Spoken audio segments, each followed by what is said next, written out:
2500 ఎకరాలు తీసుకొని sports city నిర్మాణం చేస్తాం అంటున్నారు. అందులో ఏమేమి ఇన్ఫ్రాస్ట్రక్చర్ వస్తుంది? ఇప్పుడు మీరు ఒకసారి ఈరోజు బాగా ముందుకెళ్తున్న countries Malaysia, Singapore, any country including Modi stadium, Ahmedabad చూడండి. ఈరోజు అహ్మదాబాద్ స్టేడియంస్కి వచ్చిన తర్వాత ఏదైతే వాళ్ళు స్టాండర్డ్స్ మెయింటైన్ చేస్తున్నారో దానికి ధీటుగా మళ్ళీ మీరు ఏదో ఇది రాష్ట్రం కదా, దేశాలతో పోటీ పడాల్సిన అవసరమే ఉంది, ముందు రాష్ట్రాలతో పోటీ పడండి. మీరు ఒకసారి పోయి గుజరాత్ చూడండి, అహ్మదాబాద్ చూడండి, ఈరోజు ఒడిస్సా చూడండి, ఒలింపిక్స్ కూడా పెడతామని హర్యానా చూడండి. మీరు ఏదైతే ఒకప్పుడు వెనకబడిన ఏ రాష్ట్రం అయినా, హైదరాబాద్ ఒకప్పుడు ఎగ్జాంపుల్, ఈరోజు హైదరాబాద్ దాటుకొని మిగతా రాష్ట్రాలు ముందుకెళ్ళాయి.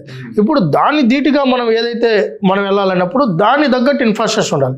సార్ ఆలోచన ఏంటంటే 2036 నరేంద్ర మోడీ గారు ఒలింపిక్స్ని ఇండియా తీసుకొని రావాలనుకుంటారు. ఆ ఒలింపిక్స్ నిర్వహించే టైంకి 1, 2, 3 డిసిప్లిన్స్ అన్న అమరావతి వేదిక కావాలనేది. అమరావతి వేదిక అంటే దట్ మీన్స్ విజయవాడ, వేరేగా చూడాల్సిన పని, హెడ్ క్వార్టర్లో చేయాలనేది ఏదైతే ఉందో ఈరోజు అది దాని వేదికగా చేయాలనేది ఆలోచనతో చంద్రబాబు నాయుడు. దానికి తగ్గట్టు మనం చేయాలన్నప్పుడు ఇన్ఫ్రాస్ట్రక్చర్ బిల్డ్ చేయాలి. అందుకే ఈరోజు ల్యాండ్ పూలింగ్లోకి వెళ్తున్నాం.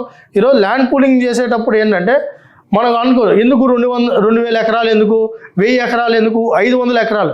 ఒక బ్రహ్మాండమైన స్టేడియం, క్రికెట్ స్టేడియం కట్టాలంటే మినిమం 60-65 ఎకరాలు కావాలి, ఇంక్లూడింగ్ పార్కింగ్తో కలిపి. మనకి ఒలింపిక్స్లో ఉన్న డిసిప్లిన్స్ గేమ్స్ మొత్తం అన్నీ కలుపుకుంటే రోలర్ గేమ్స్ 68 డిసిప్లిన్స్ మనం ఇప్పుడు ఐడెంటిఫై చేస్తాం. ఈ 68 డిసిప్లిన్స్ ఇక్కడ చేయాలంటే మనం అంత ల్యాండ్ అవసరం. Games training, regular practice, common man entry, tourism లాగా స్పోర్ట్స్ టూరిజం డెవలప్ చేయాలి.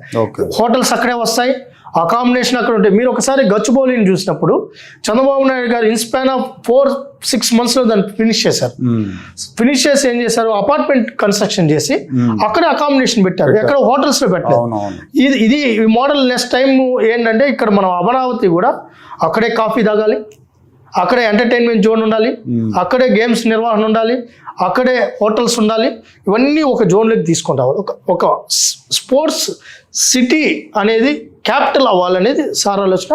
దాని తగ్గట్టు అంత ల్యాండ్ అవసరం ఉంది. అవసరం తగ్గట్టే ఒక్క సెంటు కూడా నిరుపయోగం కాదు.